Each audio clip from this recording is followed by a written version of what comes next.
Bien-aimés dans le Seigneur, bonjour. Ce matin, nous sommes réunis encore au nom puissant de Jésus. De par sa grâce, à travers son souffle de vie que nombreux n'ont pas pu avoir. Toi qui as eu la grâce, ce matin, sois béni et que le Seigneur soit loué de ses bienfaits dans ta vie. Et nous allons ce matin partager la parole de Dieu. Je suis votre frère Clary qui a pour thème l'attente du Seigneur. Aujourd'hui, nous allons lire l'Évangile dans le livre de 1 Corinthiens au chapitre 1, les versets 4 à 7.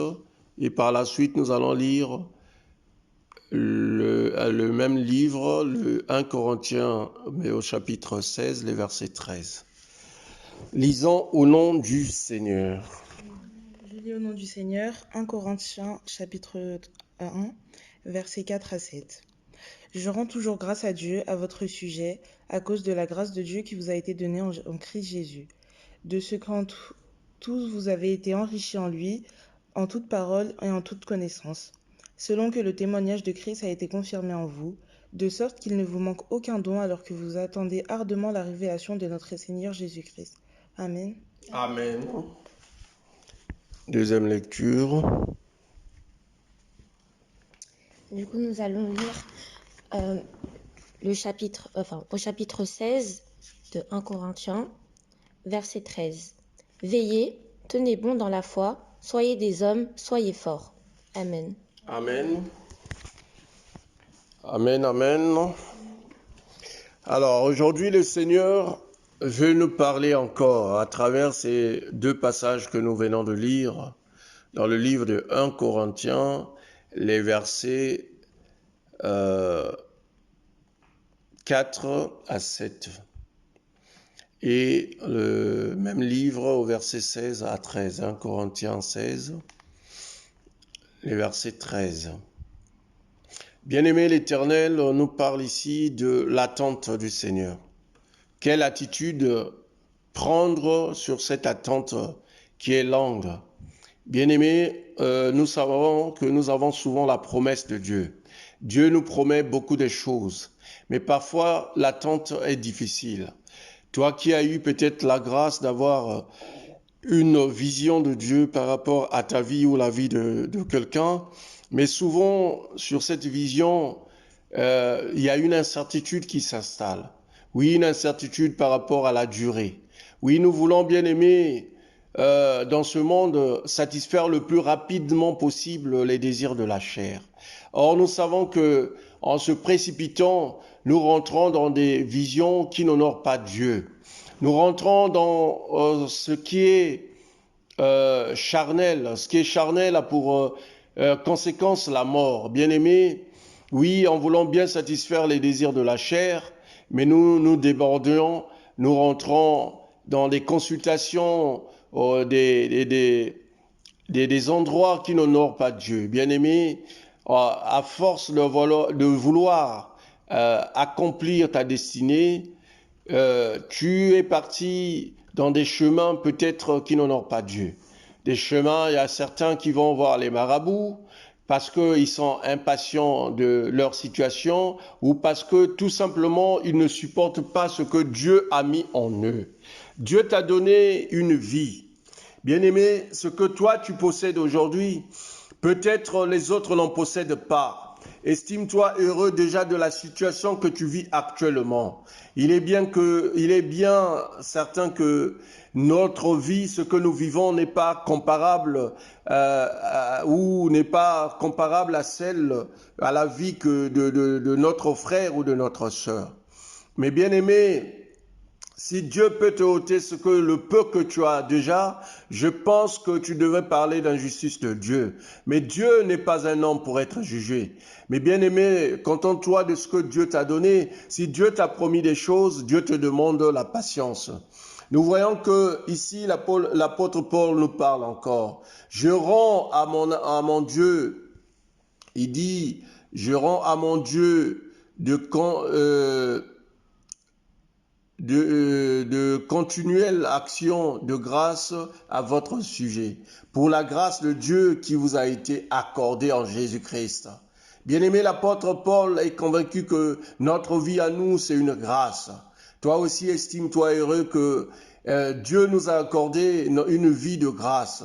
Ce que tu vis, quand tu as accepté Jésus comme Seigneur et Sauveur dans ta vie, tu vivras que la grâce. Bien aimé, tu peux vivre les moments de tribulation, des moments difficiles dans ta vie, mais sache que la vie n'est pas aussi rose que nous le prétendons. Même les enfants de Dieu peuvent vivre les tribulations et certaines situations de la vie, mais en Jésus-Christ, nous serons toujours vainqueurs. Amen. Parce que la Bible dit que ceux qui sont enfants de Dieu sont conduits selon l'Esprit de Dieu. Donc, pendant la tribulation, nous ne combattons pas pour la victoire, mais nous sommes des gens victorieux en Jésus-Christ. Amen. Voilà que l'apôtre Paul dit d'être patient dans cette action de grâce jusqu'à ce que la grâce de Dieu qui nous a été accordée, être patient jusqu'à la venue du Seigneur. Car en lui, nous avons été comblés de toutes les richesses qui concernent la parole et la connaissance. Le témoignage de Christ ayant été solidement établi par vous, de sorte qu'il ne vous manque aucun don dans l'attente où vous êtes de la manifestation de notre Seigneur Jésus-Christ. Amen. Donc, nous voyons que avec l'Esprit de Jésus-Christ, nous ne manquons de rien. La Bible dit que notre corps est le temple du Saint-Esprit. Quand tu as l'Esprit de Dieu en toi, l'Esprit te conduit selon la grâce de Dieu. Mais bien aimé, il faut faire la volonté de Dieu. La volonté de Dieu, c'est aussi accepter les desseins du Seigneur. Lui faire rendre grâce pour tous ses biens tous les jours de ta vie. Et tu resteras aussi dans un état de veille. Un état de veille pour ne pas tomber dans la tribulation, tomber dans les péchés. Mais nous allons rester fidèles à Dieu afin de marcher selon la grâce que le Seigneur nous a donnée. Dans le chapitre 16, dans le verset 3, la Bible dit « Et quand je serai venu, j'enverrai avec... » dans le verset 13 plutôt, la Bible dit que « Veillez, demeurez ferme dans la foi, soyez des hommes fortifiés et fortifiez-vous. » Ici, nous voyons que nous allons être Pourquoi le symbole de l'homme? L'homme était symbolisé comme un guerrier autrefois. Ici, on parle des hommes et des femmes être en état de veille, de se fortifier mutuellement dans la foi. Bien-aimé, que ta foi, la Bible dit la foi c'est une ferme assurance, que nous ayons une foi inébranlable, afin de ne pas tomber, afin d'être en état de veille. Car le Seigneur veut que nous soyons en état de veille afin que cette attente ne soit pas longue, que cette attente ne soit pas comme cette attente de ce peuple de Dieu qui a eu la grâce comme nous de Dieu, étant en esclavage en Égypte sous Pharaon. Dieu leur avait fait grâce de les sortir de cette situation. Mais nous avons vu que le voyage était prévu pour 40 ans, mais pour 40 jours, mais ils ont passé 40 ans dans le désert. Amen. Donc, malgré la promesse de Dieu, nous voyons que si une fois nous ne faisons pas la volonté de Dieu et que nous sortons dans les desseins de Dieu, Dieu peut changer sa grâce en nous. Amen. Ce que Dieu a prévu dans ta vie peut aussi être maintenu selon ta volonté. Bien-aimé, nous aussi, nous avons notre part à faire devant la destinée. Et le peuple d'Israël qui était en captivité en Égypte malgré la grâce du Seigneur, commençaient durant leur voyage à faire des choses qui n'honorent pas Dieu.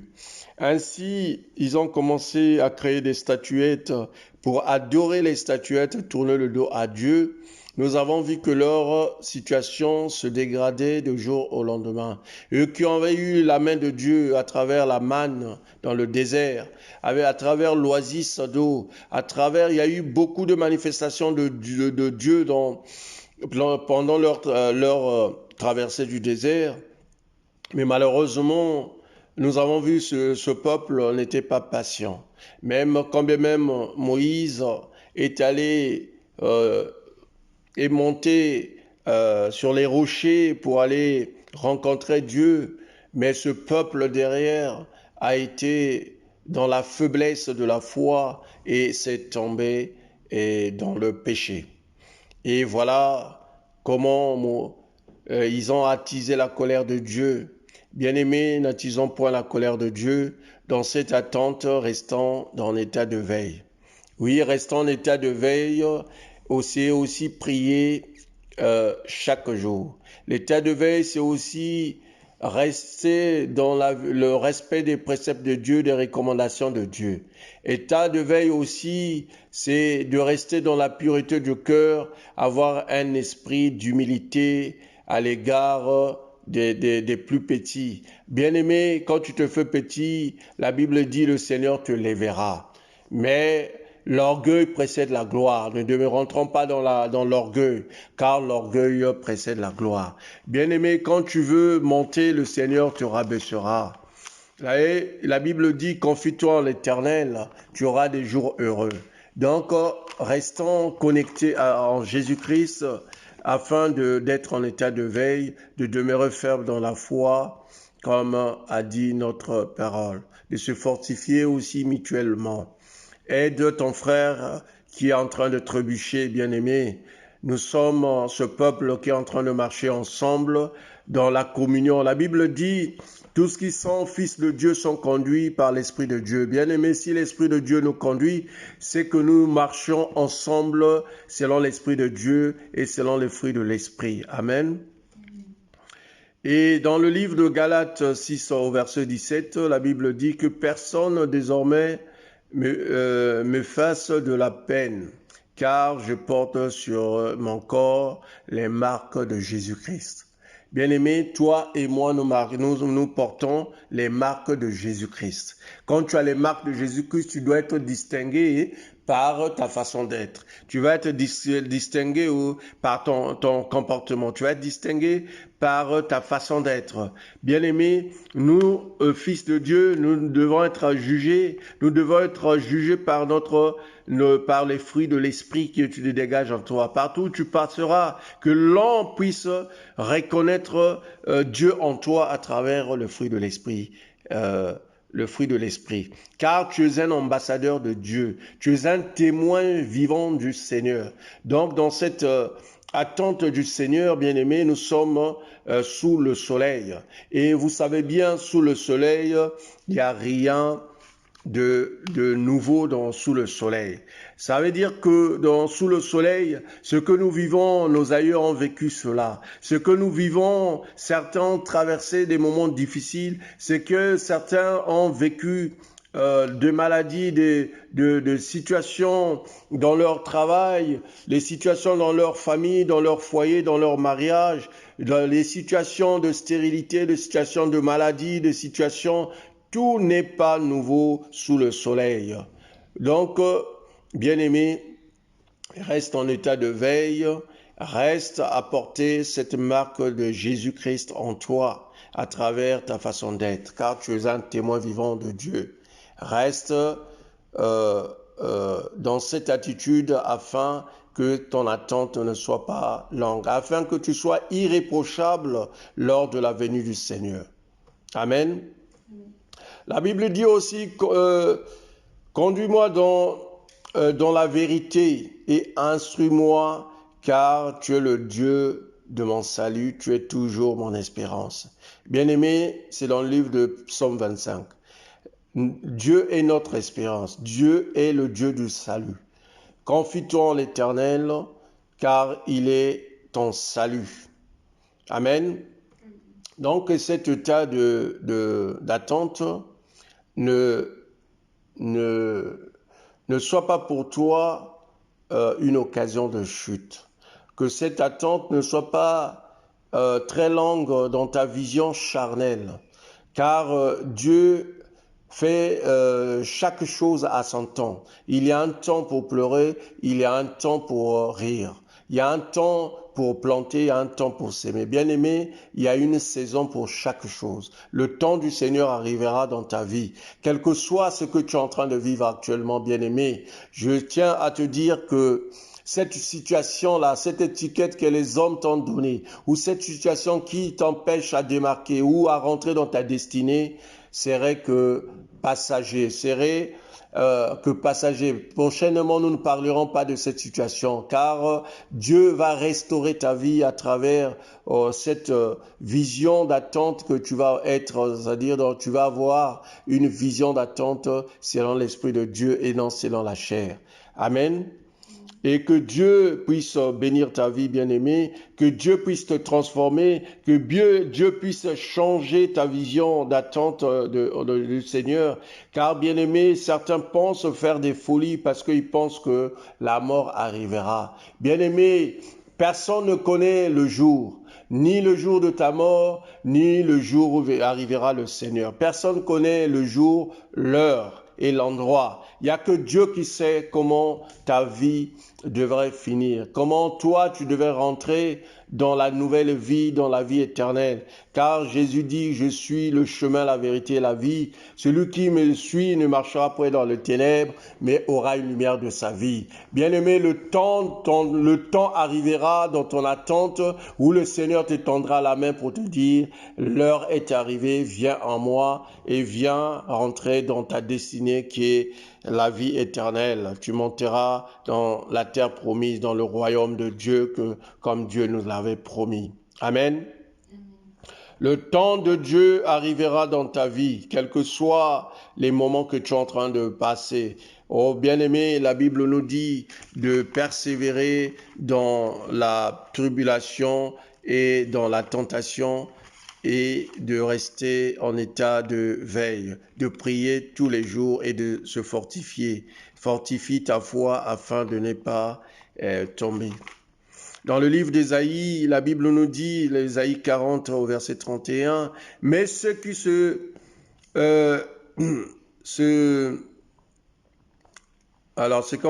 confient en l'Éternel renouvellent leur force.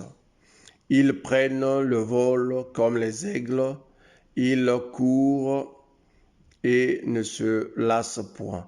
Ils marchent et ne se fatiguent point. » Bien-aimés, soyons comme ces aigles-là dans le Seigneur, ayant la force de ne pas se lasser, ayant la force de courir toujours, de prier sans cesse, ayant ce courage de se lever le matin, de reconnaître la grandeur de Dieu, ayant cette force de témoigner la grandeur de Dieu, de tous ses biens dans ta vie, ayant la force d'être les ambassadeurs de Dieu, ayant cette force-là de ne pas se lasser. Marchons toujours selon l'Esprit de Dieu, que l'Esprit nous accompagne chaque jour dans nos vies. La Bible aussi nous dit encore que réjouissez-vous en espérance, soyez patients dans la tribulation, persévérez dans la prière. Donc c'est dans la prière que nous allons avoir la grâce de Dieu. C'est dans la prière que nous allons avoir la volonté de Dieu et la présence de Dieu dans notre attente. Quelle est ton attente aujourd'hui? Quelle est ton attente? Bien-aimé, il est temps de faire une introspection sur ta façon d'attendre le jour, la façon d'attendre ton Seigneur et Sauveur Jésus-Christ. Oui, bien-aimé, Jésus-Christ revient bientôt. Quelle est ton attitude aujourd'hui? Quel est ton positionnement aujourd'hui par rapport à la venue de Jésus? Il est temps de faire un point dans ta vie afin d'être dans l'état de veille, de marcher selon les desseins du Seigneur. Bien-aimés, ne posons point à Dieu notre vision à nous, mais rentrons dans la vision de Dieu, car Dieu, Jésus-Christ, est notre source de vie. C'est une eau vive. La Bible déclare, mais celui qui boira de l'eau que je lui donnerai n'aurait jamais soif, et l'eau que je lui donnerai deviendra en lui une source d'eau qui jaillirait jusque dans la vie éternelle. Amen. Nous voyons que Jésus-Christ jaillirait comme de l'eau vive jusqu'à dans notre vie éternelle. Voilà l'attitude à tenir. Jésus-Christ ne se loigne point de nous. Que la parole de Dieu soit méditée nuit et jour, que nous demeurons dans cette vision de Dieu afin que nous soyons dans la grâce du Seigneur et que cette attente soit une attente glorieuse. Amen. Que Dieu bénisse sa parole au nom puissant de Jésus. Amen.